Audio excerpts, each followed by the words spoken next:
I created Species Nutrition with one mission in mind: to provide bodybuilders and serious athletes with no-nonsense supplements that work. I put my name and reputation on every bottle of Species Nutrition products. If you want to be your absolute best, join the evolution.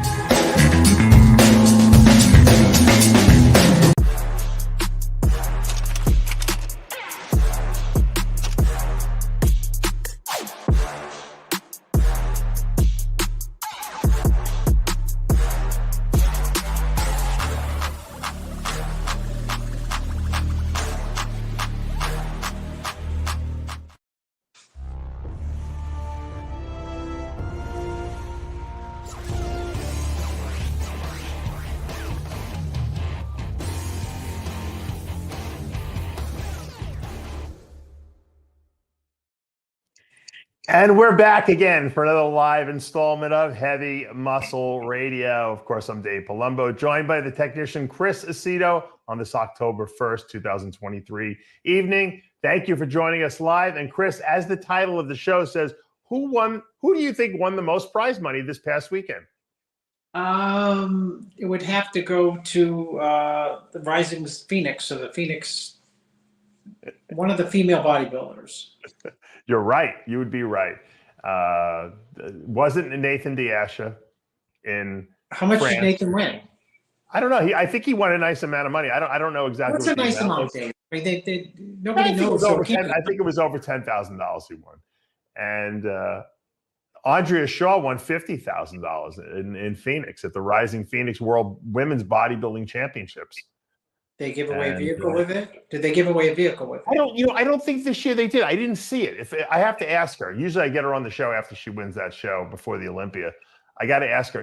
I mean, they've been giving away vehicles every year. I didn't see it. I was watching some of the footage that they had posted, and I didn't see that the vehicle mentioned. You would think that would be like they don't even make a big deal about the prize money, which I don't know. I would be wouldn't you be bragging about how much money we're giving away? Well, no, I wouldn't, but No, you have to. Oh, of course you do. Come on. Nathan got a car. They gave Nathan a car. But they did? Yeah, they gave him the prize money from the 1990s, 10 grand. And the vehicle the vehicle was used from the 1990s. It predates my Mercedes. So they gave him the vehicle to match the prize money. Oh, is that what it was? In terms of the year. Oh my God, you're funny, Chris. I'm surprised, Dave, when you say stuff like that, like, "Oh yeah, pretty good amount of money, $10,000." I'm like, "What? Oh yeah, okay." I think second place, Andrea Yeo. I think she got 25 grand. So she made more than Nathan Asha too, the second place girl. Well, call Lee Priest. Lee Priest could have said Nathan could have put on a wig and flew on over and challenged. I don't know if he would have beaten Andrea Shaw or Andrea Yeo, the second place girl. No, Andrea Shaw, she's amazing. Congratulations. Yeah. Looked unbelievable. Yeah. And take no prisoners. Just she's confident. Obviously, she knows she's going to win. She's going to win, right? She's going to win the Olympia. Well, some people thought that she didn't deserve it. I got news for you. I mean, I looked at the videos and pictures. I thought she did. I think she structurally is better than the other girl. The other girl's a little bit more muscular and a little leaner, I think, but in the legs. But I don't think she flows as well as Andrea does. Yeah. She was my point was that she's Miss Olympia, putting it all on the line. Oh yeah, well, wouldn't you for $50,000 to 4 weeks or 5 weeks before the Olympia? 50 grand's a good payday for sure, without a doubt. And the funny thing is, if there was like the guys, they wouldn't do it, right? If there was a show 5 weeks before they gave away $50,000 for first place, I guarantee you that a lot of people wouldn't do it. No, a lot of people wouldn't do it because you might misfire your peak. I don't think you could when you're a professional. I don't think you can turn that. I don't buy that. No, you know what? Because you know what? You said it. Jay even said it. Jay said, when there's a lot of money on the line, how many years do you actually have the ability to earn that much money in bodybuilding? I mean, if you're lucky, some guys go for a long time, but most people have a pretty short career, under 10 years, right? As a pro. Yeah, for sure. So, I mean, 50,000 is not like 5,000. I can understand 5,000, 10,000. Good, but I mean, if they had 50,000 prize money for multiple shows after the Olympia, the whole crew would go. Well, that's a different story, though. But if let's say you're like top 3 Mr. Olympia, and I would not go. Winning it. If it was me, I would not go, and I would advise not to go. No, I don't agree with you.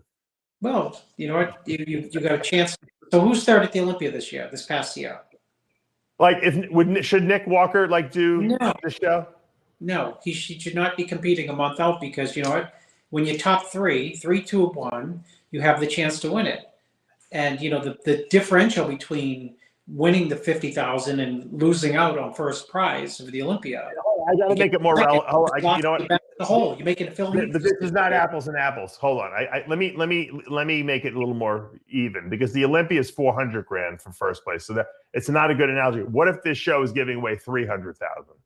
Oh yeah, you do it for sure. People would do it. Yeah. No, they would do it. They would do it. This show gives away more money, I think, than the Miss Olympia does.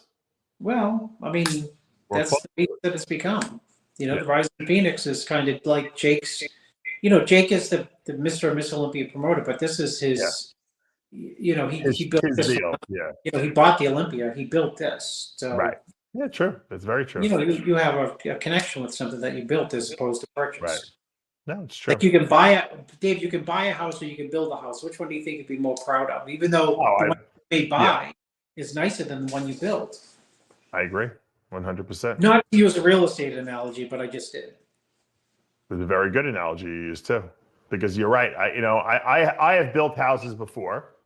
That last house I had in Seaford, I didn't physically build it, but I was able to customize it. It was built before I got in there, so no one ever lived there. So it was kind of like customized to my liking, and I definitely I was much more gratified with that when I got in there because of it. Of course, it was a lot more because nothing was done to it. I had to put air conditioning. I had to do all this crazy stuff to it. But you're right. At the end of the day, it's you've built that house. Essentially. I know people who actually have built their own house. That's got to be even more gratifying. With their hands. Yeah. But I think it's good. I think Andrea is smart. Where else could she make that kind of money? I mean, you put those 2 prizes together, the Miss Olympia and the Rising Phoenix, and she doesn't have to work for the year if she doesn't want to. That pays her bills. I mean, and then anything she does do, I know she does work, is icing on the cake. She can pull a J and put all that money in the bank that she made from prize money. Yeah.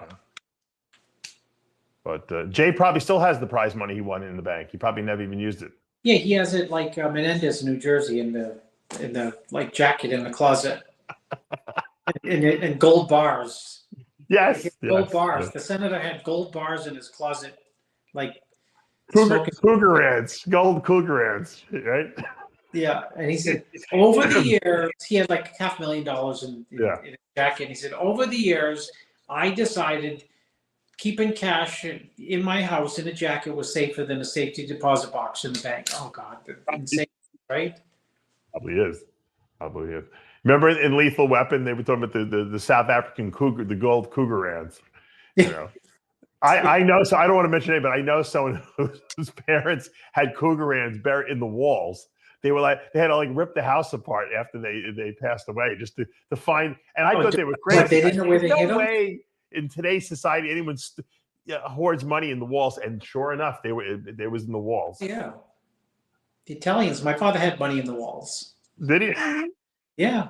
And your father didn't even have a lot of money to stash, but he didn't. He didn't. But you know what's so funny is I must have been like 5 years old, and I'd watch him go downstairs with the screwdriver and unscrew like a piece of pine wood in the bathroom. That's where his little safe was.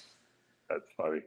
Oh my God. People are funny, but I can understand back in in our father's days, because the banks failed. You lost your money back then. Yes, there was no insurance on that stuff. So the people were afraid to put their money in the banks. Of course. I'm still afraid. I'm still afraid to put my money. I hear, you see these every once in a while. You see a bank go out of business, right? And did those people get their money back? I'm wondering. Remember that bank in Silicon Valley? Short, yeah. I think the last one that went belly up, the government went into extra overtime debt and reimbursed everybody. Oh, they did? Okay. Well, they just, what they did? They just printed more money. That's all. I forget what the bank was. It was in California, I believe. I see Lenda Murray still highly involved in this Rising Phoenix show. Yeah, she's like Have the you seen it? ambassador, I think. Seems so. She's all over. I think she's been working for the Jake Wood for almost a decade now, just as the women's ambassador. Yeah. Well, he was smart. You know what he did? He said, I want to bring back women's bodybuilding. Remember, they got rid of it. Why they got rid of it, we still never got a real, I guess you could say, reason from Bob Ciccarello made up a bunch of BS. It's not the image we're trying to portray, Who made that up? Who decided that? What image into who and who's we? Yeah, but I'm saying, who decided that? I mean, like, bodybuilding is not really a mainstream, well, I said, look for anything. Who's we? Yeah.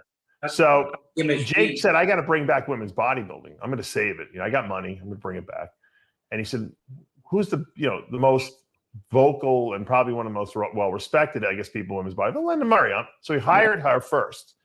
And he said, you're going to run my whole little division here of women's promotion. And she's kind of been the face of this whole, movement. It took a long time to get back to, to get competitors that actually can rival those of the 90s. And I think finally, Andre Shaw was the first one to come back. Now we got a couple of heavy hitters in there as well. And, like I said, we can break down the show another time, but I'm going to get Andre on the show. And it was not a walk in the park for her. So there are girls that are catching her now. I still think that genetically she's the best, but there's girls with more muscle and, arguably harder than her. But at the end of the day, Chris, it's, the Olympia is not just about who has the most muscle. It's about how it flows. Same as in the men's, world. Yeah, no, I mean, muscle is obviously bodybuilding is super important, but it's not the biggest, especially women's bodybuilding, right? Yeah. It's always been about having a lot of muscle, but having the right flow and shape. Right. It's niche, it's niche and it's got a niche audience, but that's okay. We should support every aspect of our industry, whether, you have to carry, one division, for a little bit of time until it kind of catches back up and gets back to its, full splendor or not. But that's the way it works. It's always been that way. And so you can't, it's like if you're like having a company, and you have a brand that's solid and maybe one of the products doesn't sell as well, you might have to refurbish it a little bit, but you don't get rid of it. You don't dump it totally. It's especially when it's one of the founding, principles of the whole, the whole bodybuilding universe, so to speak. I mean, it was men's and women's bodybuilding. There's a history to it. There's a history to it too, because it came around, and it came kind of like out of left field, the whole idea of women's bodybuilding. Now it's very normal, 100% normal. But when it first came around, people were like, what are you talking about? Bodybuilding for women. Yeah.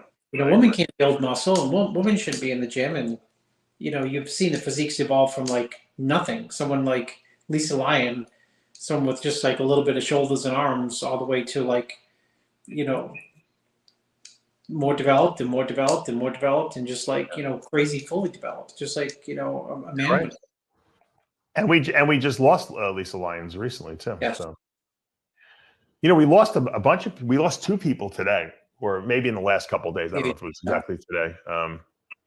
Wanted to bring it up because my friend Jim, who's up in Boston there, called me.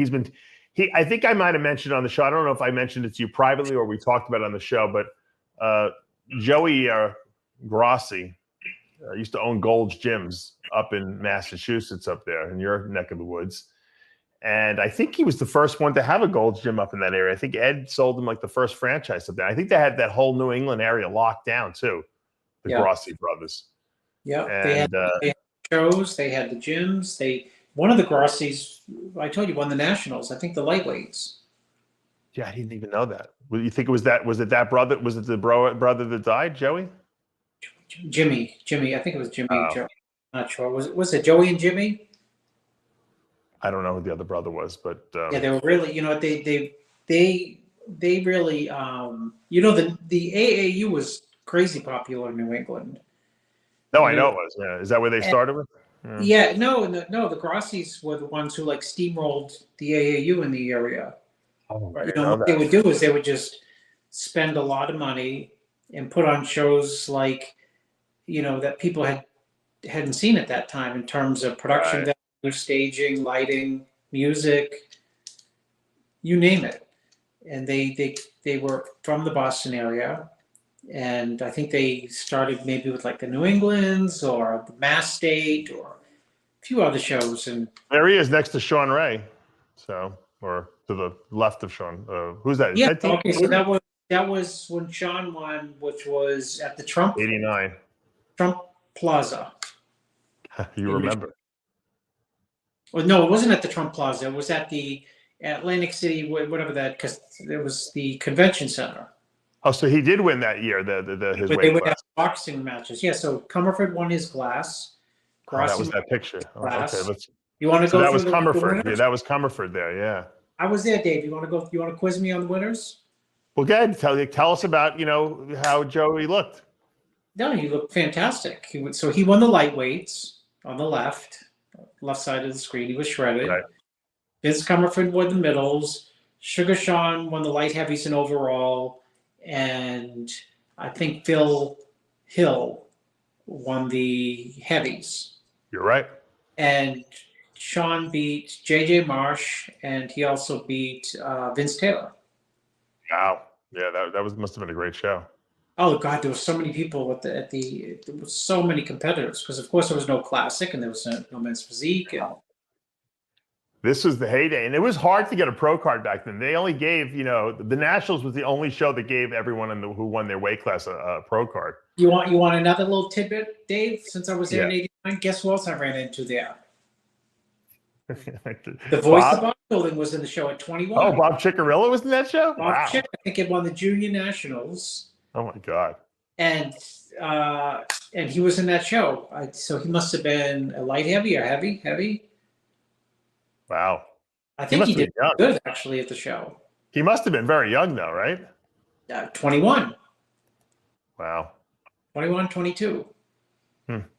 So let's date him. Use the calculator, Dave, and date him so that if he's at shows and females are hitting on him, if we can give the real age. If he was 21 in 1989, how old is he now? He's definitely closer to 60 than you or I are. That's for sure. Anyway, yeah, but he started younger. He started very young though too. He was a teenager. So everyone from the Boston area knew the Grossies. So they must have had at least a couple gyms. I heard they had some great gyms.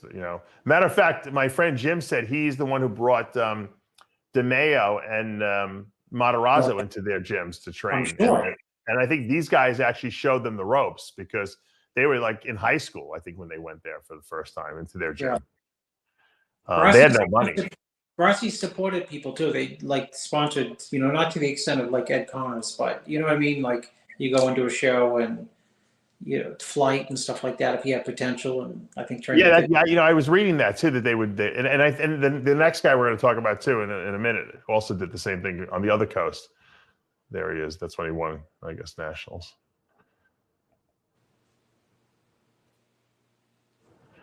Well, you know how he died, Chris? How did he die? No. He had a prion disease. You know what a prion disease is? It's like that Jacob Creutzfeldt syndrome. That's a prion disease. It's like sometimes eating like certain weird animal parts. You can get it from, or you can get it. That's not the only place. They were worried that when growth hormone first came out, it was like from cadaver. And they thought, because you can get it from eating the brain of animals or even from humans, because it's prion diseases they're viruses that produce these prion protein particles that will destroy your brain over a long period of time. He was diagnosed. I guess he was really far gone with it. No one knows, they don't know how he got it or anything like that. And my friend Jim told me that, he's not going to live that much longer. And I think I might have even mentioned it to you a couple of weeks ago. And he passed the other day. It's very, very sad. A lot of people are very upset by it. And obviously he did make a big impact back in the 80s, early 90s on the Massachusetts, New England, bodybuilding scene. So I want to send our prayers, condolences, and love out to his family and friends. And you'll be missed, Joey. And the other guy who passed was Bill Camra. Did you know him out in California? I don't think I do. I don't think I know. No. Bill Cam, I'm going to pull his picture. If you see his picture, you probably know. Bill Camra actually was Rich Piana's like mentor, back in the day. He owned some, I think he owned a gym that was, hold on, let me pull this up for a second. I saw on RX on your Instagram. Yeah, but I was trying to figure out where, if I knew him, and I don't think I did. Hold on. Meaning he has a familiar face, but a lot of people, when you're around bodybuilding, you follow bodybuilding, have a familiar face. Rich Piana's mom sent me this picture. Hold on, I'm going to pull this up. Because the mom said everyone loved him from that area. He was like a real nurturer of people. He was a big bodybuilder. He was a good bodybuilder himself, but he really helped all the young guys and, was a mentor to them. I saw Gregory Atoyan was trained at his gym, and Rich Piana obviously trained at his gym. Rich's Where mom. was the gym, Dave? I'm going to tell you right now. Hold on. Let me pull this. I'm going to pull a big picture of this. It's almost like the Gold's Gym. It was called Body and Power Gym. And everyone went there, even though there was Gold's Gyms in the area, because the gym was so good, because they went there to see Bill. I think this is him right here in the middle. And I think that's Rich's mom right there. That's Rich's mom. Even though the picture is a little not that clear, that's Rich Piana's mom. And there was you can see there was big guys at this gym. I don't think Rich was in this picture, from what she said. He wasn't there that day. But this is, this was back in the day, and he had a huge following, and the gym eventually closed, but they still all stayed in touch with each other, because it was like a real family like affair type of thing. And let me see what they wrote here. In the 80s, Bill owned Body and Power. Everyone went there.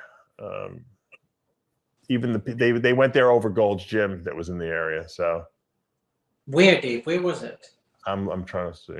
But it's in NorCal. I don't know where. Someplace in Northern California.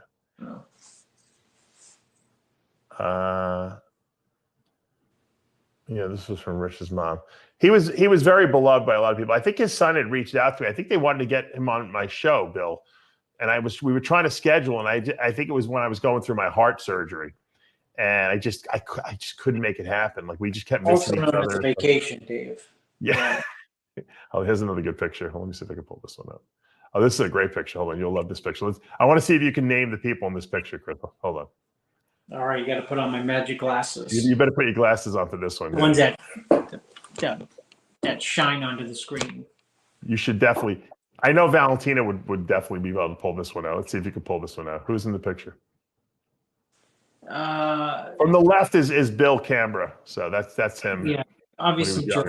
I don't know who the other people are. Oh, that's the guy from the promoter all the way to the right, Steve.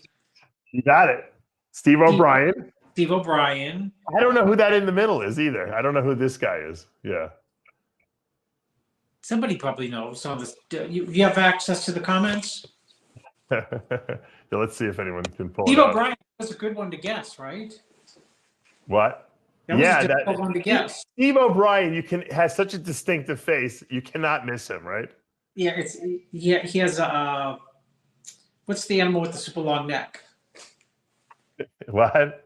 What's the animal? Not a kangaroo, but what's the animal with the super long neck that kids love? They're always the little kids. Oh, giraffes? Giraffe. He looks like a. Someone wrote Kerry Von Erich. Maybe. I mean, I don't know who that name is. Isn't that's a wrestler? That's one of those wrestlers. The Von Erich wrestlers. Wonder what Joe's here. Joe loved to wear the tie, dude. You know why Joe wore the suit and tie? Why? Legitimized bodybuilding. I think that's why Ben Weeder wore the tie. Why did Joe wear it? Joe wore Ben wore the socks of. Yeah, someone said that is Kerry, so it's Kerry Von Erich. It's one of the wrestling guys. Yeah, the wrestling brothers. Oh, Von Erichs. Yeah, the Von Erichs. Yeah. Now someone's saying it's not. It looks like him though. Someone said giraffe. So you're. I don't think Steve O'Brien looks like a giraffe. He is tall though. Go down. Just Joe. See if Joe has sneakers on. Like Joe wore sneakers before Biden wore sneakers. You know, I think he has shoes on, Chris. They put Biden in sneakers so he doesn't trip. Right. And he still trips. Even with the Joe used to wear the sneakers later in life with the suits, with the beautiful suits and sneakers. Back hurt. He had back problems. I think someone got it. Hold on. I don't know if it sounds.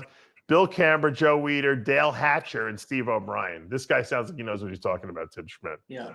So we got to send you a free. We're going to send you a free. I'll send him a free stimuli. Send me your address. Where is it? You got to ask him where, since the guy already. Yeah. Where was the gym located, Tim? If you know. In vicinity to Joe's office, because Joe hates to travel anywhere. Yeah. You know why, Dave? You get why? it. Come on. Because he didn't want to miss work. That's why. Oh. That's exactly what it was. There wasn't internet back then, you know? He didn't want to miss anything. He'd have to bring his folder with him with all the pictures he has to go through and everything, right? Yep. Anyway, I want to send my condolences. I know Bill's got a great son, and there's a lot of people that love Bill Camra, and he died of some kind of cancer. What kind of cancer did he have? Someone just told me. Hold on. See now, so when more than one person dies, yeah, you don't want to cross. You don't want to make the mistake and give the reason why that wasn't the reason. So you got to confirm it. Yeah. I'm looking right now. So I want to see what Rich's mom told me. So it's got to be close to Woodland Hills. So it's somewhere in the valley. I bet. You watch. Maybe Joe would go into Joe was in the valley, right? So it's got to be. Maybe it's. Supposedly, according to Rich's mom, he trained right through his chemotherapy that he was going through. He never stopped. He was still training like a maniac, you know. Rich Piana, she said, Rich admired him a lot and wanted to be just like him, actually. They still had reunions every year, even though after he closed the gym, you know. Yeah. Well, that means they made friendships. That's what that means. They weren't going for the prostate cancer. Wow. And prostate cancer is usually pretty curable. Yeah. She told me, yeah. You know, prostate cancer takes a long time to kill you if it does kill you. But, you know, it's not a good area to get cancer. You know, no one wants to have it. Well, what are the video? You know? The key with cancer is that you want to, with prostate cancer, you want to catch it early. If you don't catch it early, and it's not good. Smoking cigarettes really bad or not that? I thought this guy actually was going to ask a real question. We have like some real legitimate people in the comments, and we have a bunch of momos, as Greg Valentino would say as well. That's what makes it fun. That's a Dave Palumbo line, Chris. That's not a Chris Aceto line. Hold on, I got some more pictures I'm going to pull up here of him. This was from Rich's mom. She sent me. Hold on. You had some of him competing, I thought. Did he compete or no? Yeah, he did. But I got a great shot of him. Hold on, I'm going to put up of him hitting the most muscular shot. You'll like this one. Yeah, that's one that was on. He was thick. Yeah, he had a lot of muscle. He was ahead of his time for sure. You know, a lot of people don't realize that, but he was getting people ready for shows before there were coaches, Chris. Oh my goodness. Doing that. I hope he didn't predate me, Dave. He definitely was older than you and me, so he probably did predate you. Good there. Yeah, let me pull up that. I have one more picture of him. Hold on, with Rich. He looks like Rich Piana's, right? Yeah, you're right. Doesn't it? Rugged. Yeah. Hold on, let me pull this picture. Rich Piana was really thick, when he was competing. Oh, he was big. Yeah, he was absolutely big. You know, he went after he stopped competing and he did the whole Rich Piana show, so to speak, thing. He was sensationalizing himself. But hold on, let me pull this. That's Rich and Bill right there. A little later down the road. That's when they did a reunion, and I guess Rich went and spoke, and gave Bill a lot of compliments for being the guy to kind of sat him down and really explained to him what bodybuilding was all about when he was a teenager, and kind of said, hey, if you want to do this, this is the way you do it. If you're not going to do it this way, then then you're wasting your time type of thing. And I think he was like kind of a mentor of sorts to Rich, you know. Everyone has one of those people in their life, or hopefully everyone has someone in their life that makes, you know, made a difference or said something to them, motivated them at some point. And, you know, I guess Bill was that guy for Rich. And I know that Bill was really upset when Rich passed away. His mom, Rich's mom, told me that, you know, he was blown away, you know, because he really liked Rich a lot. So once again, prayers, love, everything go out to this guy's family. You know, it's a shame. Both of these guys, you know, passed from like really weird, you know, type stuff that you don't really see, you know, prion disease. I don't think I know anyone who's ever died of prion disease, you know. And prostate cancer is also another thing that people don't really die. Very rare. It's really rare these days when people die from it, unless you're really old. Or it gets, sometimes it gets away. Like you don't really identify until it's already spread. And that could be a problem. That's why you should always go get your PSA levels checked and, you know, get a prostate exam and everything. I know it's not a fun thing to do, but you don't, you know, you got to get it checked out and make sure that, you know, if you have any symptoms down there, something doesn't feel right, just check it out.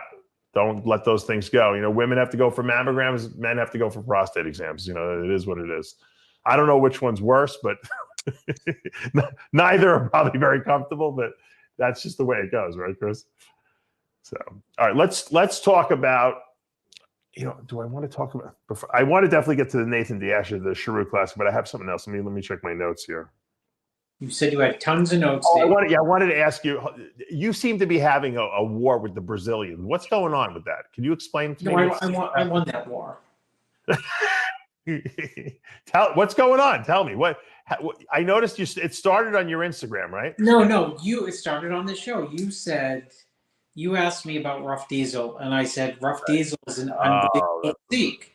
I said Rough Diesel is in pictures looks small, and he looks like shorter than the other top guys. I said, but he's someone you should never take lightly, because he has kind of like the template for classic physique. And I didn't say on the show is when the first classic Mr. Olympia, where I helped Arash Rabar, he got second. I remember distinctly this skinny-ish guy who was 12th, I think. I thought he looked unbelievable. It was Rough Diesel. And maybe he was like 150 back then or something. And he looked skinny. And then, you know, I thought, like, gosh, if he had been compared, he would have been higher than 12th, you know, for easily, you know, maybe 8th, 9th, 7th. So when Ruff won that show over in Dubai, and he did win more than $10,000, more than, I think, what Nathan just won. You had asked me what I thought his physique, and I said, fantastic. And you said, matter of factly, just like, could he beat Urs? Could he beat Ramon? I said, of course he could. Right. And that was it. You'd think Lulu, the president of, you know, Brazil, had just instituted martial law, for God's sakes. Yeah. Because people just went ballistic thinking that, you know, they say, you know, the problem with Chris Aceto is he does not support his athletes. Or the problem, you know, if you're going to be a coach, you got to be a, you know.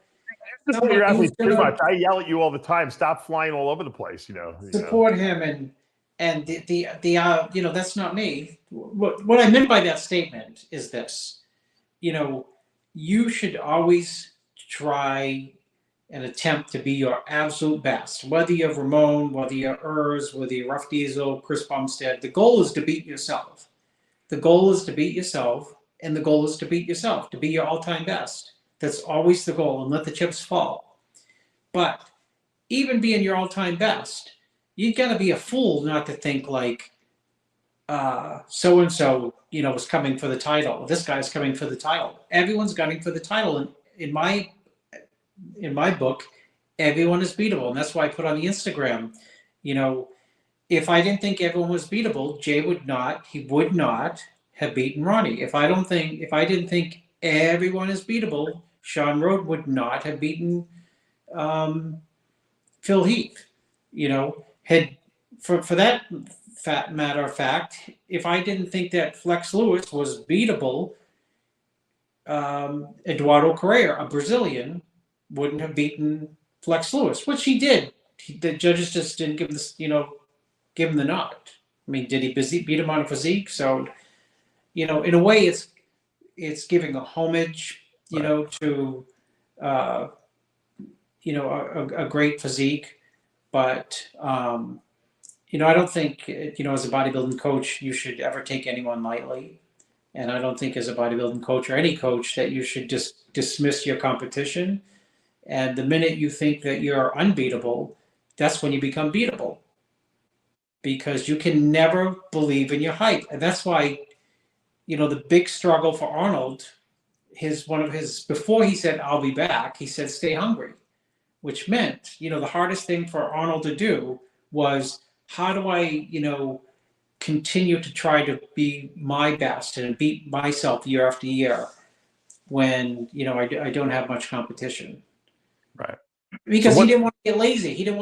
Arnold did not want to get like, okay, who's going to beat me this year? No one can beat me. And then, come in and just not train the way he needs to train to come in, at his absolute best. Well, I mean, he retired after 74 and came back in 75 just to do the movie. Yeah. And then he came in 80, he pulled the same thing. He really wasn't planning on doing the Olympia. And then at the last minute, he kind of jumped in, and did it. So he probably wasn't at his best in 80 and in 75, but probably his best was 74, Yeah, and it was probably because he lacked motivation. He only came back from Pumping Iron for the movie, really, is what he did. So he can promote himself. I mean, which was a good move on his part, obviously. But getting back to the Brazilians, so what's going on with Ramon Dino? Because I thought there was a little controversy with that as well. The controversy is that people say, like, people who are ignorant say that I don't support him, and that he needs to change coaches, and he's not saying that, but the other people are saying that. No, the brainchilds of the internet are saying it. The Albert Einsteins of Brazil on keypad are saying it. And all I say is, well, I mean, he kind of did, before all the fans were around, before he was competing as a professional bodybuilder, right? I was prepping him. Right. So I kind of, have been there for quite a while now. And so then when the people come on and they, say, diarrhea of the mouth, I said, I get 117 pro wins. For a bodybuilding coach, you get like 3 pro wins. It's like, I love it. I'm retiring. Right. There's 117. I noticed that Ramon changed his name. Wasn't he like originally the future of the classic or something like that? Is his name on Instagram? No, what's he got? What did he change his name? I think it's just Ramon Dino. Someone also said, you don't follow him on Instagram. Of course you do. He's got 3. I don't follow bodybuilding. You follow everyone though normally. No, you're in it. Chris is a pretty big Instagram guy. You know Instagram better than I do. No, but I don't follow him. And someone accused me of, I said, I don't follow anyone. That's how, that's how you stay on your A game. Right. Is that you don't follow people because, it doesn't matter. Well, I'll give him one thing. He's got it's almost unfathomable how many people he's got following him, like almost 4 million people on Instagram. I'm sure a lot of them are Brazilians, but that's still pretty impressive. 3,999,000. Just kidding. Yeah. But the fact of the matter is this, Chris, why is he so beloved in Brazil? Tell me. He's beloved because, oh my God, so many reasons. Ramon is beloved because he came from an impoverished background. That's big. And more important than that is Ramon is very, very genuine. And when you get to meet Ramon, even if you don't get to interact with him for a long period of time, even if he can't speak English, he looks you in the eye. He communicates with hand gestures and facial expressions. He's a good communicator, even if he can't speak the language, and he's genuine. And people generally can, decipher bullshit artists, and they can decipher good guys. And when you come in contact with him, there's something about him that, comes across as just a good guy and genuine, and he's respectful to other people, and unlike, or as like I, who say, like, when you throw out, can Rough Diesel, win, blah, blah, blah, and I say yes. Ramon's not delusional. He's training to win the Olympia. And yes, I think he can win the Olympia. So he's training to win the Olympia, but he has respect for his competitors. He would never disrespect, or say something bad about a competitor's physique, let alone them as a person. Never about them as a person, because you can, as a competitor, and there's nothing wrong with that, saying, what, my physique's better than this person's physique, or these are my strengths and that person has weaknesses. You wouldn't even hear that, let alone, something personal. So there's a lot of reasons to like him, and he's young, and and he's I think he kind of, like, more or less to some degree exploded onto the sport, the classic division, right? Nobody knew him, and I told you how my son got involved, right? He said, my son, everyone in his high school knew Chris Bumstead. And I said, really, they do? And they said, yeah, everyone knows Chris Bumstead. And I said, I think I have somebody who's going to beat him this year. And like my son and his friends were like, what are you talking about? Who? I said, well, he's got to qualify for the Olympia. He hasn't won a pro show yet.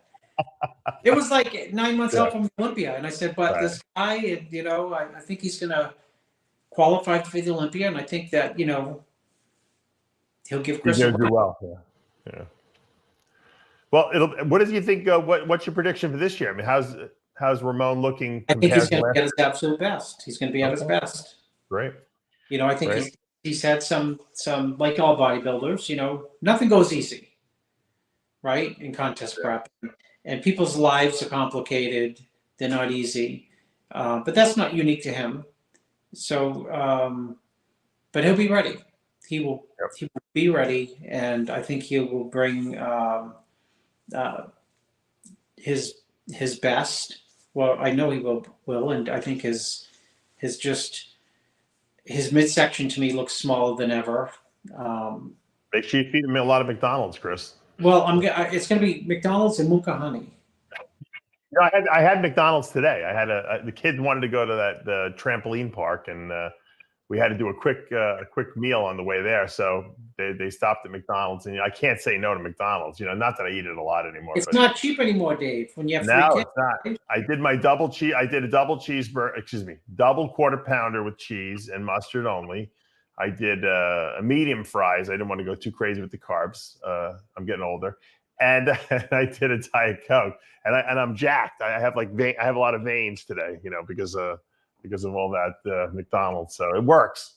Definitely works. If you have to add a little size quickly, go eat McDonald's. That's my. Mark Zuckerberg still breaking records for biggest McDonald's. That's right. I think I sent you the link to her. I sent you links. I sent you a few links. I don't know if you knew this. Lee Priest had a McDonald's card for a while where he can go into McDonald's and get anything he wants for free. I forget he told me why he had it. It was some kind of promotion thing they were doing. You would have loved that day back in the day. Oh my God. It was so what he would do is he would go into the McDonald's and he would buy all the homeless people outside McDonald's. He'd buy them all food for free because he'd get it for free. And the McDonald's manager would get pissed off, but they couldn't say anything. If you got that card, you could do anything. It's like you got I've heard of the card. Yeah. It's I don't know have you ever seen the movie about Steve Prefontaine, the runner? No. Steve Prefontaine was, I think he went to the University of Oregon. He was like the golden boy. Unfortunately, died in a car crash. Yeah. Great movie. Billy Crudup played him. This was years ago. Anyway, Steve Prefontaine had a Nike contract, or I think it was Adidas. This is because Nike hadn't come out yet. He had an Adidas contract, and that he can get as many shoes as he wants because he was such a gifted runner. They wanted him representing him. He was on the cover of every running magazine. So what he would do is to hook up with girls, he would take them and get them sneakers. He'd be like, come on, come with me. These girls wouldn't even know who he was. He's like, come with me. Don't worry about it. And where are you taking me? We're going to the shoe store. He'd take him in. He'd sit him down. He'd say, what shoes do you like? And they'd be like, knows. And he'd go in the back, he'd get the shoes himself because they knew him in the store. He would do this all the time. And he'd put the shoes on, get the women's feet. He'd like put them in the shoe, tie the shoelaces. He'd be like, all right, let's go. She's like, what do you mean, let's go? They're yours. He's like, write it off my thing, add it on my thing. And that was his hookup line, sneakers, So anyway, thought that was funny. All right, I want to mention one thing before we start, Nathan. Evan Centopani, have you seen this? He's running for office. Oh, you're kidding! I can't believe you didn't tell me. I'm kind of offended. I talk to Evan all the time. Yeah, he didn't. I saw he posted on his Instagram. I don't think he's lying though. It seems like he's telling the truth. What is he running for? He's running for town council, District 7. I guess we're in Trumbull where he lives. Shoulders and arms look good. Yeah, he still looks big. Evan will always look good. Evan's Well, I don't know. About eating and training. They may have to go into his anabolic past. I was wondering that if that will hurt him or not. If did it hurt Arnold? Did it hurt Arnold? No, but Arnold admitted it. He said he only experimented. But when Arnold did it, it was legal. I got to text Evan now and say, Arnold only admitted to 200 tests a week. So I'm going to tell Evan, no matter what, if they try to chase you down with like truth, serum or lie detector tests, say 200 milligrams a week. I don't think at the city council level anyone's going to start bringing up his anabolic pass, but if he wanted to go higher than that, that might be an issue. Like if he ever try to run for governor or something like that, I think that might be a problem for him, or like state assemblyman or something like that. I had a teacher in elementary school, Mr. Clemente. He was a state congressman, like House of Representatives in New York, and every month he would have to go up to Albany, so he was never there. He was always absent, this guy. And he was the worst teacher because he was too preoccupied with politics. I learned nothing in his class. Matter of fact, I don't even remember what we even were taught in the class. That's how bad the class was. It was one of the only classes in high school that I ever taught that I don't remember anything. And I know I didn't do well in the class. Thank God it was 8th. I will say, Evan, though, not to change the subject, David, from your teacher. Yeah. If the Washington Post gets me and Evan's text messages, he will be canceled. Don't give the Washington Post. They're going to be calling you tomorrow now for a statement. My text messages to Evan are too politically incorrect. Even for the only good thing that might save you, Chris, is that your text messages are also incomprehensible, because I don't know, for some reason you lose all grammar skills whenever you're texting. I think you text too fast. That's why. Well, that was when I posted on my Instagram about people critical in Brazil of my. That was your text. I thought it was someone who didn't speak English's text. They said you write like a kindergartner. I said, what? I may write like a kindergartner, but my brain is like at Harvard, at Harvard level. Your brain is going way too fast. Yeah, 100%. Yeah, that's funny. I'm definitely excited about Evan's. I think it's great. I think it's awesome. Maybe bring him on here with Rod. You can get Roger Stone on one side. Roger Stone on there, yeah. Talk politics. That would be great. And then they could demonetize me again. Oh my God! Hold on. All right, let me bring up the next story here. All right, let's talk Nathan Asha. First of all, good move or bad move for Nathan to have entered the fray and done another show?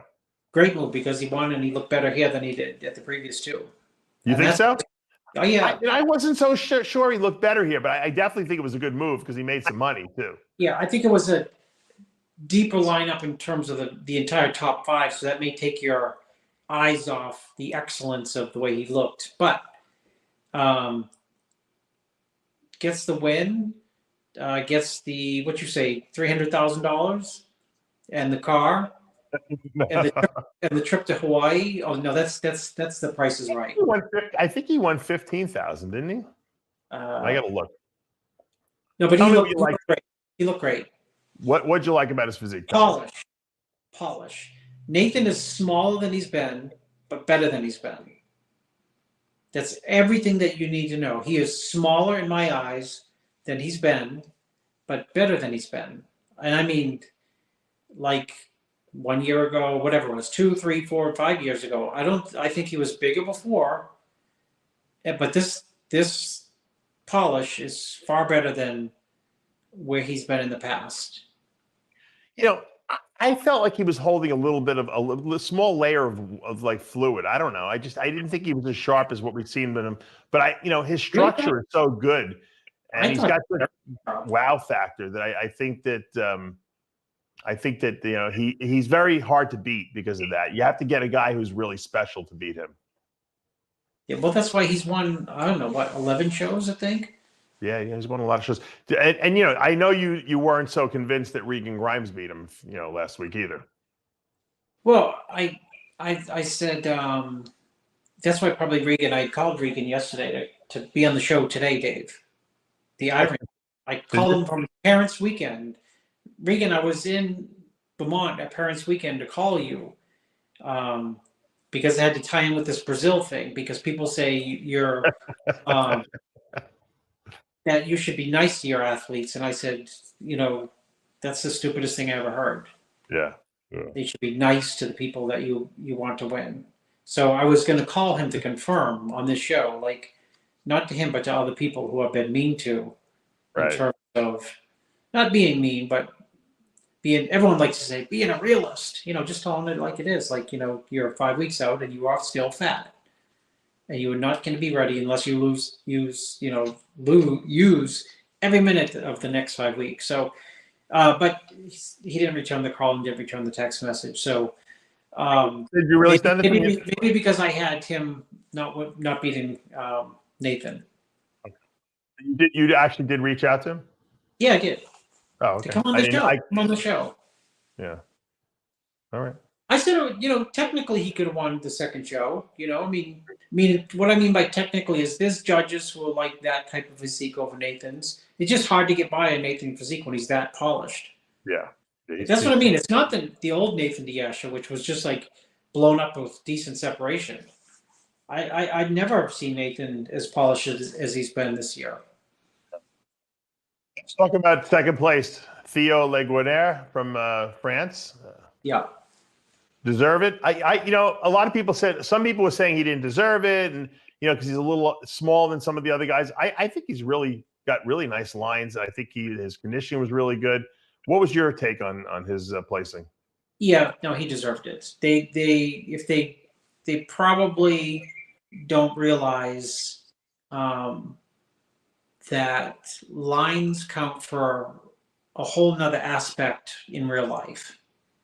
In other words, one of my favorite sayings is when someone has a killer physique and they're in good shape, it's going to take a lot of muscle to beat this. In other words, your lines are going to carry you when you get under the light, and you have good separation, good lines, good flow, good shape, which he has all of those. It's going to account for a lot more. In other words, your eye's going to go in real life back to this guy. I mean, probably conditioning wise, he was tighter than Nathan. Obviously not as big and didn't have the wow factor. But yeah, I liked it. Like you said, I like his lines and I like the way his body flows better than some of these other guys. Now, I will say this, and I don't know, I could be biased, and you can say, Dave, yes, you're biased, but I really thought that Roman Fritz should have been second. And I'll bring him up here. I'll get your opinion on it. I mean, like I said, I do have a personal relationship with him, but I thought he looked great. I don't know what these judges were looking at. What did you think? His back to bicep holds him back. I think it actually was better at this show. Let's see. Let's go see him go through his mandatories. It was better. I mean, he's rounder than Theo. Yeah. And he's, this between him and Theo just comes down to lines. Well, he was fourth here. He didn't even take third. So I was very, very. I was kind of a little confused, but yeah, I don't know. Maybe because they figured he's already, qualified. I don't. It doesn't make sense to me. I mean, he's got glutes, he's got hamstrings. I thought his back looked better than it had. Let's see. Hold on. Let's see it. It's okay. You don't see that? I mean, there's the traps, the mid back, the rhomboids. Yeah, he definitely needs more thickness back there, but it's not like the guys who beat him didn't have that much more. Well, let's pull up. Oh shoot! I just closed the thing out. Hold on a second. You're trying to pull up like Tim Budishheim. Yes, I was going to pull up. I'm going to pull him up in a second right here. Hold on. I like the thing that's terrible about what I just said is that I really like Budashine's physique because I'm a big I like the freaky guys, the mass monster guys, and he has a lot of muscle, but he obviously structurally is not as good as some of these other guys. Yeah. He's definitely bigger. He might be the biggest guy in the lineup. I mean, although Nathan's probably a little bigger than him, but he's got a lot of density. A lot of people felt he should have been second. You know, I don't agree with that. Kamal beat them both in Tampa when Kamal got second. I know. Isn't that crazy? No, Tim's got a good physique, and he's been around, now for a few years, and I think this is close to his best, if not his best, and he keeps getting better. He brings great conditioning to this thing. He's good. He's good. This is a good look for him. Yeah, but his waist is not as small as some of these other guys out there, and that holds him back. But he's got the freak factor. He's got the mass. He's got shoulders, very good conditioning. Got back width on the back lat spread. Right. Good side chest, hamstring hangs, pecs are full. Yeah. But at the end of the day, how is he? Who does of this top five? Give me the two of the guys that will do the best on the Olympia stage. There's only one. Yeah. Nathan's the only one to do anything at the of course from this. And that says the whole story. That's why Nathan can't lose here. I mean, that's why he was smart to do the show.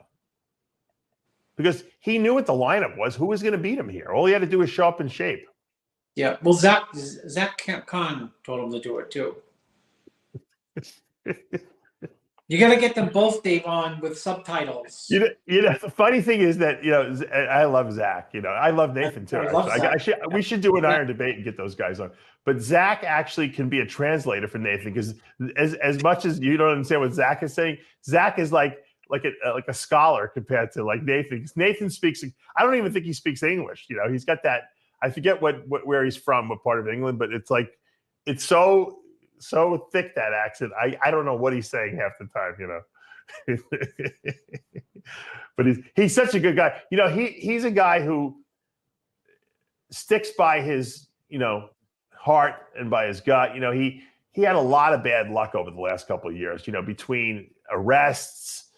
They try to shut his gym down. They try to arrest him for shutting down the gym, for keeping his gym open during COVID. I mean, it was like one thing after that he tore, right? Did he tear a bicep? I think twice or something like that.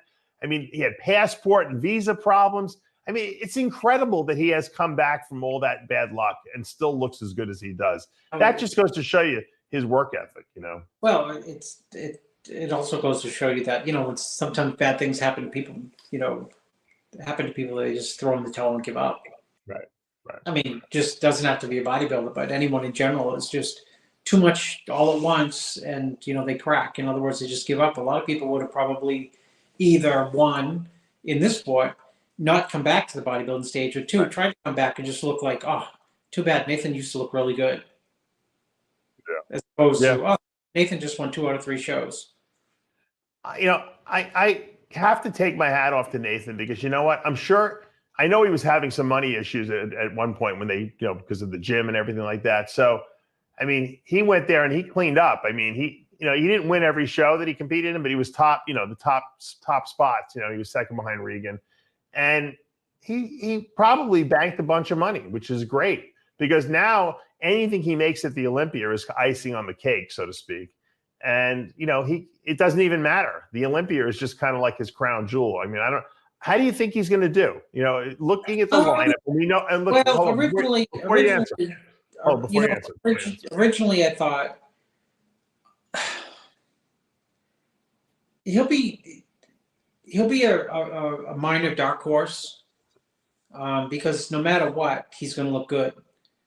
And he's not going to beat Nick Walker, and he's not going to beat Hardy, and he's not going to beat, Samson or whoever, you want to throw in the mix there. Yeah. But he'll get a call with some people, and we will be saying in the wrap-up, me, you, and Sid, he looked damn good when they called Nathan. Right.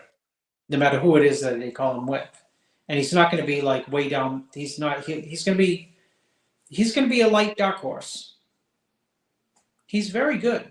Let me ask you a question, okay? And Be honest with you. And Dave, I say that he's very good. And in the past, when you've asked me about him, I'm like, he's okay. You know, he's always been big, but not like, you know, with like separated quads and tight, but not polished. Right. Let me. But I want to ask you a question. What do you think about his presentation?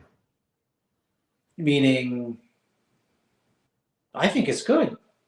Yeah. You think you like the way he poses and displays his physique? What do you want me to say? No. No, I want you to say your opinion. I think he's aggressive. I think he's confident in his physique, and I think every Tom, Dick, and Harry posing coach would change every single pose on him. But I mean, I thought his front double, the way he just hit it. I think his side chest looks killer. I like the way he hits his front lat. I mean, there's nothing to knock here. When I look at him, and ever since he turned pro, I even told him this. And a lot of people, his physique reminds me a little bit of Leveroni, especially when he turned pro. He even looks like him a little bit in the face. And I think, I like his enthusiasm on stage for sure. But I think if he worked on his posing a little bit more, his presentation, that it would jack him up 3 to 4 placings at the Olympics. Well, he just wiped the quads off before he locked out the quads, so that's a little dramatic. What do you? No, I just, you know, you remember when Kai Green used to pose originally, and even toward the end of his career, he wasn't great at executing the mandatories, but no one was a better free poser than he was, right? I mean, entertainment-wise, but he didn't really execute the mandatories that well. And he had to work on that a lot because he was unconventional. And I think sometimes when I look at Nathan, I feel like we're not getting the best view of his body because I just feel like he's not presenting it to the best of his ability. And I don't know if it's a practice thing. We have Kenny W on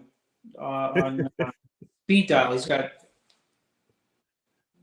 I think he needs like a little Cormier or, like you said, Kenny Wallach. Yeah, someone to smooth him out a little bit because I think he's a little, because this is what happens. And I bring this up for a reason because there are guys out there, you know, and I know because it's very easy as you're dieting for a show. You don't want to even talk to people because you're so miserable. And you have to practice your posing. So what do? You go to your gym or you go into the mirror of your house.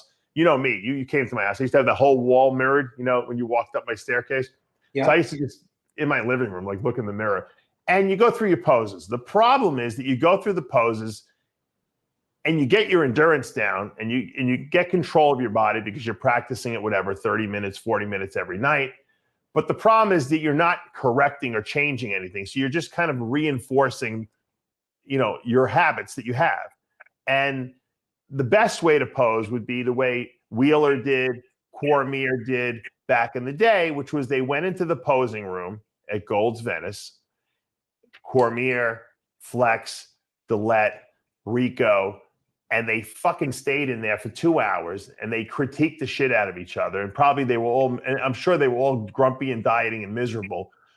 But the guys who were not dieting were the ones doing the critiquing, and they fixed each other's posing. Okay.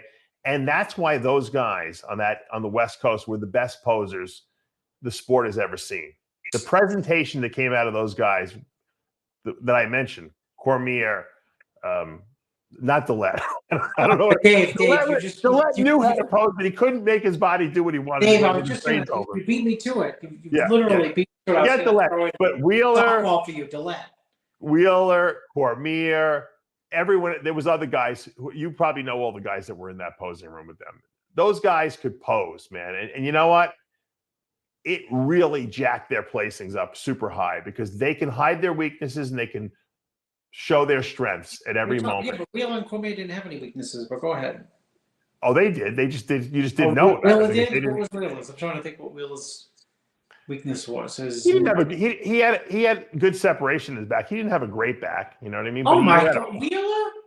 He had detail in his back, but he didn't have a humongous. He didn't have a Dorian or Ronnie back, but he beat those guys because he knew how to display them, and he had the teeny waist, and he throw his hands behind his head, and he would twist. I mean, he knew how to accentuate his strength, and that was because not only did he practice his posing, but he had someone there who was critiquing him and saying, you know what, do this or move here or do that. And you know what? I didn't do that. I didn't do that enough. And I know a lot of guys don't do that enough. And a lot of guys do exactly what I say. They practice their posing because they know they got to do it, but they just keep hitting the poses the way they do it all the time, and it never changes, you know. And you know, I see it a lot, and you could tell the guys who, you know, they get by, they're doing a good job, but they're definitely not raising themselves up higher than they should. And yeah, it's just something to throw out there. I want to just make people think about that. Posing is very important at that elite level. It's always important, but it's more important at that elite level. Everything is important when it's close. Yeah. I mean, when Bob would make you guys pose in his house, I mean, hours. You would want to say "fuck you" to him, right? I mean, because he would drive you crazy. I know. Doug used to tell me he would torture you. Dave, to come full circle, someone said, you know, you got to be nice to your athletes. Bob Gruskin, best bodybuilding coach ever, invented it all. Everything that's used today probably funneled through him, then me, then everyone else. Right. And someone on my Instagram said, Bob used to, you'd go to Bob's, you know, Dave, right? You'd go to Bob's and you'd think like, I look incredible. What would he tell you? First, it'd build you up and then it'd tear you down. It'd say like, oh yeah, big legs, big back, big this. It said, you have no arms, no triceps, no calves, no hamstrings, right? Yes, yeah. He would do it to everyone. You know, like you'd be like, oh good, you're fat. When Justin Miller used to go to Bob's house, he would call me when he would leave there. He'd be like crying. Oh yeah. That's the way he loved going there, but he because people are delusional when they see themselves in the mirror sometimes, and you know, and they think, oh, I got glutes, I'm ready, and Bob would be like, yeah, your back looks terrible. Yeah, you look like you're 12 weeks to. It's a mess. It's a mess.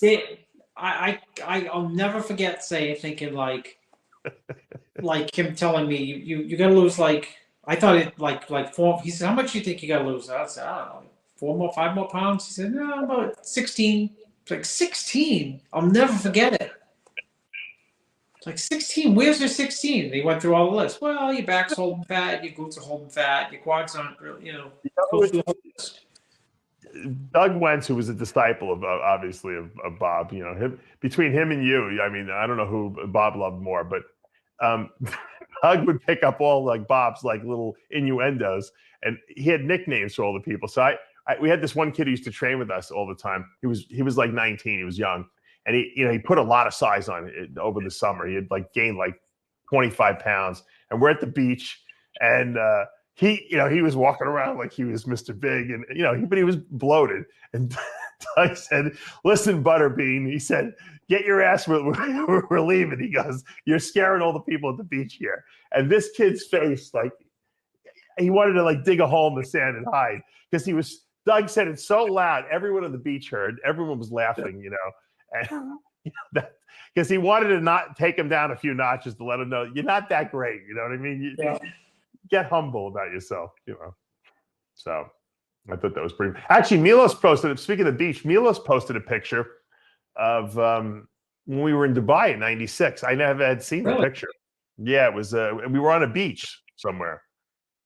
I look like I just woke up, but I probably fell asleep on the beach. Yeah. Let me see if I can find it on the page. So a lot of people sent it to me, but I don't know if I have it on the. I don't know if I can find. Milos posts so many pictures that it's almost impossible to find where he puts the pictures. Yeah. Because he could post a picture. Yes, he might have posted it yesterday, but he has 400 pictures that he posted after that picture. I don't know if I can find it. It was me, him. You, him, and Nasser. There was Nasser wasn't there. It was a Lebanese guy who was there with us, and I forget who else was in the picture. I would like to see more. I know that the Dubai people, probably whoever was there, probably have more pictures that I haven't seen from that trip we went on. Remember, there was people don't realize there was no cell phones when we traveled back then. 96, no cell phones. It was not. So like if someone didn't have a camera and take pictures, no one thought to take pictures. We didn't even realize that we should be taking pictures. No. Why would you be taking pictures? You just had a trainee. And it wasn't like, the cameras were like, people would bring like a throwaway camera. It was like the film, the pictures were horrendous, terrible. I don't know if I can. I don't think I can find it right now. I should have pulled it up before the show, but it's pretty funny. Well, that means if Milos has 1, he has 100. No, he even wrote in the thing. I would love to see more pictures. Most of them were pictures of him posing at that show. But I don't. I'd like to see pictures of myself posing at that show. I haven't seen those pictures either. So I can't. It's unbelievable how many pictures Milos puts up on his Instagram. He probably took a lot of pictures back in the day. He has every show he's ever been to. You know, because he knew he was going to make this his life forever. I guess he was smarter than I was. No, yeah, just his journals. You know, all those journals he's got too, with everyone's cycle. He knows Milos knows everyone's cycle from 1982 to the present. He can look up anyone's cycle. Dorian Yates. Let me go back. The 93 Olympia, Dave. People, what they miss is that in use he used Tuesday morning. Speaking of cycles, did you see Phil Heath was on some show? I think like a month ago or something like that. And I know Xavier Wilson posted on him. Xavier, by the way, how's it going? I see you're in our. Xavier writes, Milos posts on Instagram like he has crazy ADHD. He does. He does, Xavier. Anyway, Xavier posted like a clip where Phil Heath was talking about his cycle he did, prior to the USA Championships when he won in 2005. Yeah. And he said he was on like 500 milligrams of testosterone. I think he was on like 200 milligrams of Decker, and that because he said he had no money and that's all he could afford. And you know, we saw how good he looked. I said, well, it doesn't even matter. Drugs don't matter. Like you don't have to be on certain steroids to compete. Guys who are genetic freaks can take anything and look good. It doesn't. You don't have to be on. If you're not, some people think, oh, I can't compete because I have no Winstrol and I have no Master on. It doesn't matter. You could take any steroid and still look good. And if you have great genetics, it doesn't even matter. How many guys you know like we're on half a diameter? Dave, listen. When you have great genetics, test works like trying to master them. Yeah. Right? You get results. You look like you're on those, and you're not. Phil probably would have been a better bodybuilder had he not taken more drugs than he did. Dave, because you've aged well. You have aged well. Except, you know what, Dave? In Brazil, that statement will be shot down because it won't be believed. Well, exactly. It's like Lee Priest. Lee Priest. When I was talking to Lee Priest the other day on Iron Rage, he said, you know, it's what I find ironic about people is that they won't. I'll go and tell people that like I had a threesome with some guy and I had he gave me oral sex. You know, that's probably the most embarrassing thing I can tell people. But yet they don't believe that when I tell them I only used 500 milligrams of testosterone a week. Like, if I'm not going to lie about that, he said, why would I lie about how much drugs I take? He said, you know, and he's right. Like he doesn't lie about anything. You know, he's so transparent. But people can't understand that when you have great genetics and your body is made to build muscle, that you don't need a lot of stimulus to do it. Yeah. It sucks. But some people are just better genetically. Sometimes it short circuits the machinery. You know, Lee's actually listening. So Lee just said it. You know, I play basketball with my son, and we have a hoop in the driveway, and it's set at about 8 feet. You know, you can adjust. It's adjustable. It's probably about 8. It's about 8.5 feet. The thing, because my son's only 7, right? So we're playing and everything like that, and every once in a while, my son gets a little too cocky, and I got to shut him up. And you know, the basketball we use is not like a full. It's a slightly smaller basketball because you know that's what they use at his age. And so I could palm. I have a big hand anyway, but I could palm that basketball like it's a softball. So every once in a while, to shut my son up, I'll drive to the basket, I'll grab it, and I'll slam. I'll dunk it. You know, I mean, like Shaquille O'Neal. You know, dunk it. My son's like, "Holy how'd you do that?" I said, calm down. I said, the basket's only 8.5 feet. Yeah. The regular basket's supposed to is 10 feet. I said, I can't come any place. But I was thinking to myself, if I was 6'7", okay, and my hand was proportionally bigger, because I would be able to palm a real basketball. And if I went up to the hoop, I would be able to do exactly what I did at 55 years old, only in my 20s, I would be, of course, these basketball players are untouchable. They're 1.5 to 2 feet taller than everyone else. Their hands are like a baseball mitt. They can palm the basketball. Of course, they could do skills that the average person can't do. That's why they're the best, because they're genetically great athletes. They're taller than everyone else, and they have the skill set for basketball that no one else has. And it doesn't matter how much you practice. You might get one 5'9" guy that makes it in the NBA, but by and far, the superstars of the NBA will be the guys over 6'5", who have great athletic skill genetically. And then you put hard work on top of that, obviously, and you got Michael Jordan and LeBron James. But it's the same thing for bodybuilding. There are guys that are just genetically made to build muscle. Allen Iverson was only 5'11". How tall was Allen Iverson? Right, but I'm saying the short guys are the exception rather than the rule. Yeah, okay. For every hottie Shupin out there, there's that's going to win their Olympia. Most guys are going to be Dorian Yates, Ronnie Coleman, Jay Cutler. He got lucky, in a sense that he caught a good year. But he's also a genetic freak. He's just short, but he's also a genetic freak who builds muscle at an extraordinary rate. Lee Priest is one of the most genetically blessed guys in the world, and he could have gone further than he did. I tell him all the time, if you didn't have such a big mouth, I said you probably would have gone a lot further. You probably would have got an Arnold win out of it somewhere down the road. But he thought he was in wrestling. Yeah, don't hate people because and think they're liars just because they're better than you genetically. And it sucks to kind of come to grips with that, because look, you're a bodybuilder, I was a bodybuilder. At some point we had to come to grips with the fact that we just aren't the same as those guys who placed top 5 at the Olympia, and I had a lot of muscle in my body, but I just didn't structurally have it. And you had a great structure, but you didn't have the ability to put that kind of muscle on. So Bob Gruskin told me he was the worst coach ever. He said, how about that? People in Brazil are critical of me. My coach told me when I got by Derek Whitsett, he came backstage and said, "You're lucky." That's what he told me. And then after the show, he told me, "You'll never be." He said, "Derek, for every Derek is around, there's going to be someone else." But he was real. Ironically that you beat him, and then he beat me in '94, and then went on to win the Nationals in '94. And our paths never crossed. Yeah, so it's insane, Dave. Yeah, pretty funny. Had they crossed, you'd be in that picture with Joita, and you'd be wearing a suit, because you know what it'd say? Yeah. It'd force you to wear the suit. She'd want you to be professional. You'd be sweating like crazy in the office. Yeah.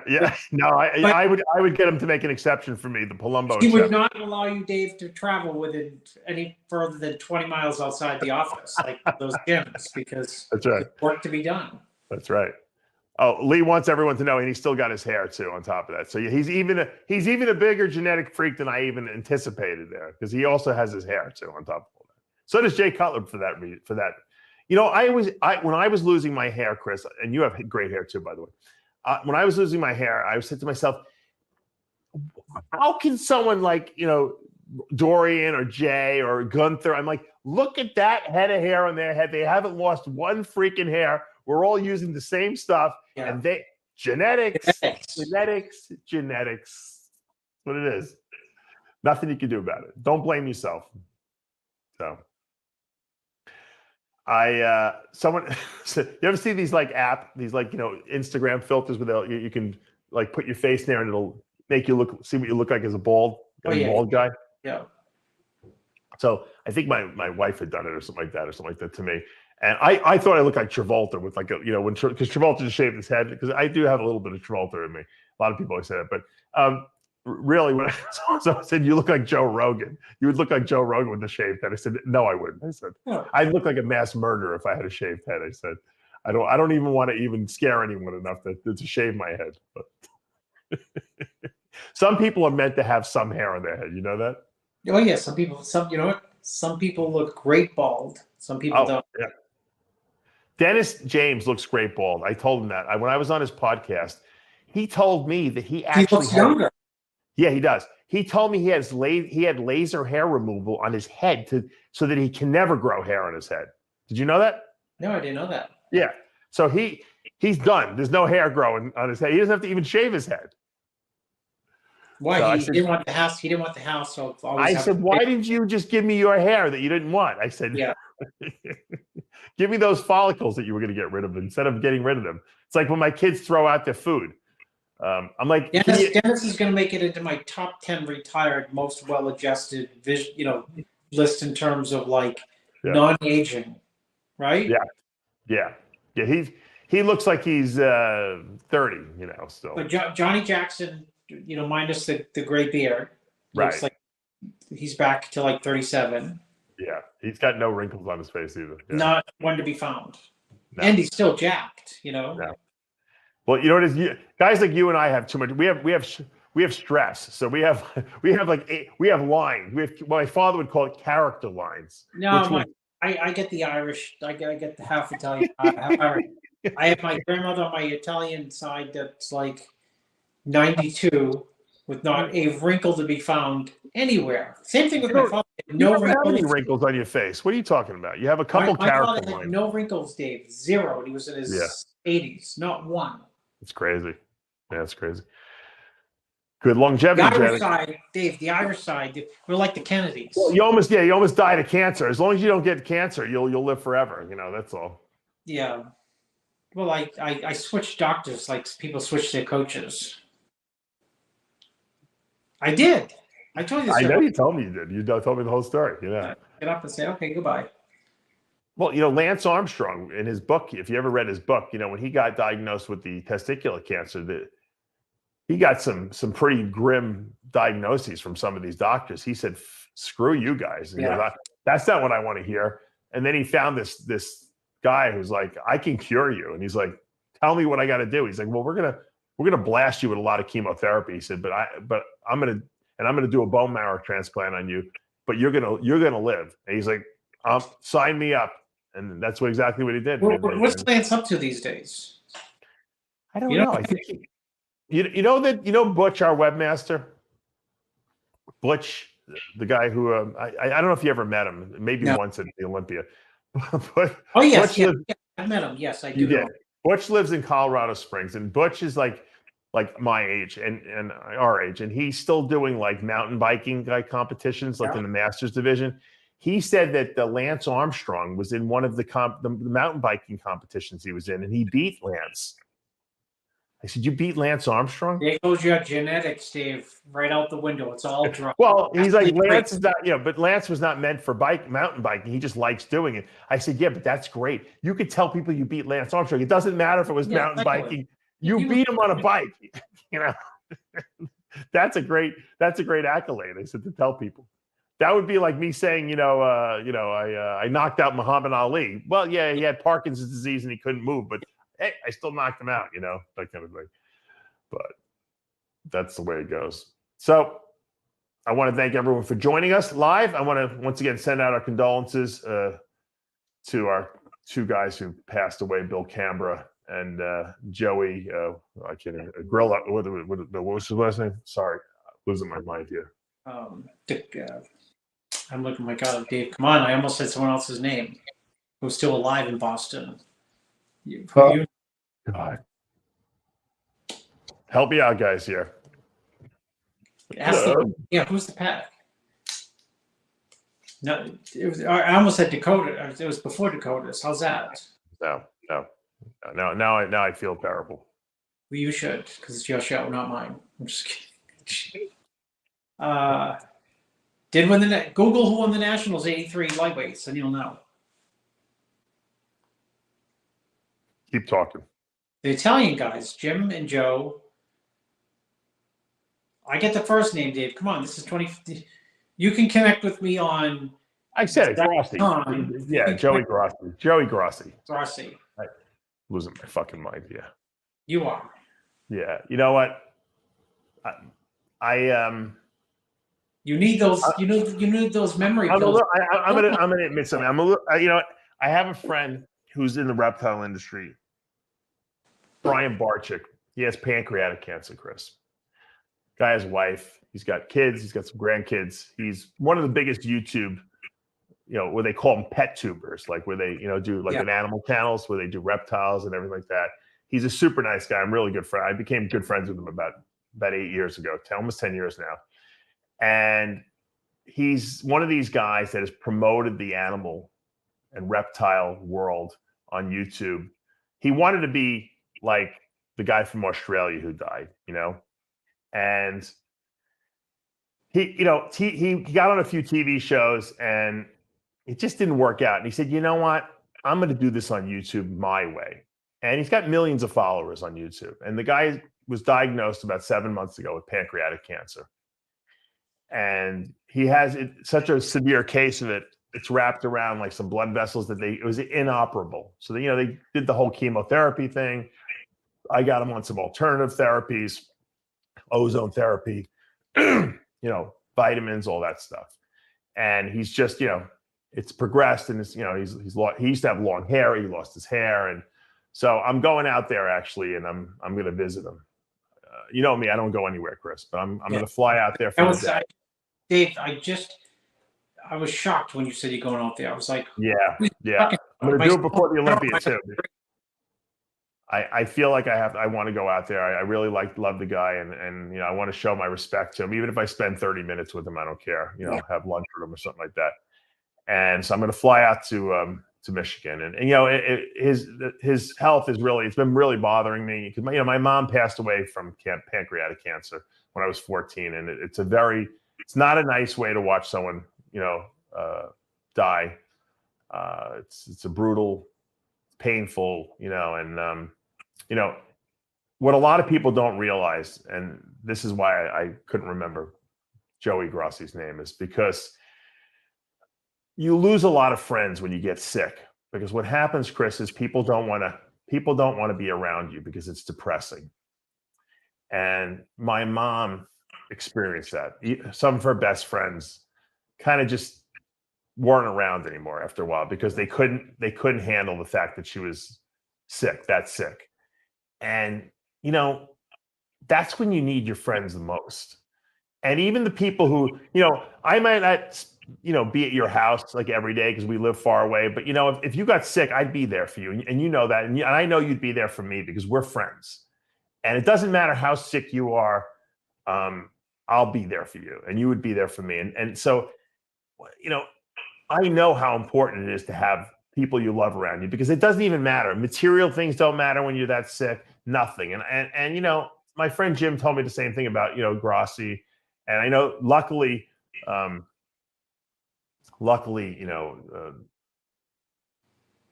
guy out in California had a lot of friends around him and people cared about him.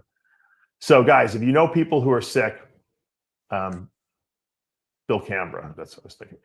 You gotta spend time with them. I don't care how busy you are. I don't care how depressing it might be. It means a lot to people who are sick for you to spend time around them. And I can't tell you that enough, and I can't explain it in words enough. Even if you spend 10 minutes with a person that you haven't spent time with, fly out there, see them, spend your time with them. I promise you that they will appreciate it. And I'll leave it at that, Chris.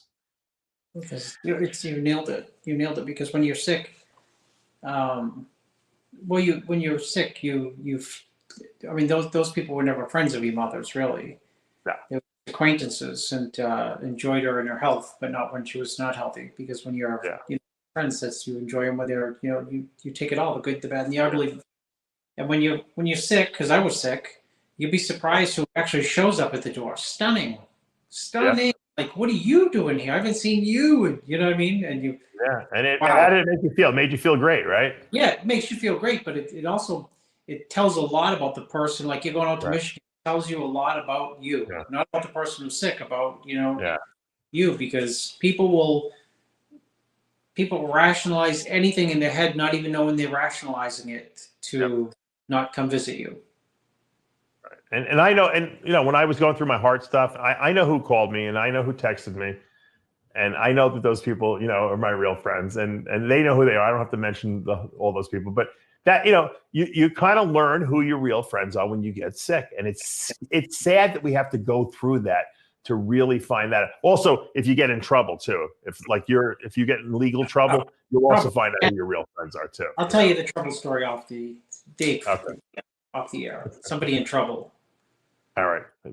I didn't want to leave you guys depressed, but I think it's an important enough message, and that's why I wanted you to know why my brain wasn't working, because I'm thinking about my friend Brian, and these two guys who passed were so well loved, and so and did so much great things for the sport. If you know people like that and they're sick, reach out to them. And on that note, as we say every week here at Heavy Muscle Radio, the truth hurts. Sure does. We'll see you guys again next week. Stay tuned.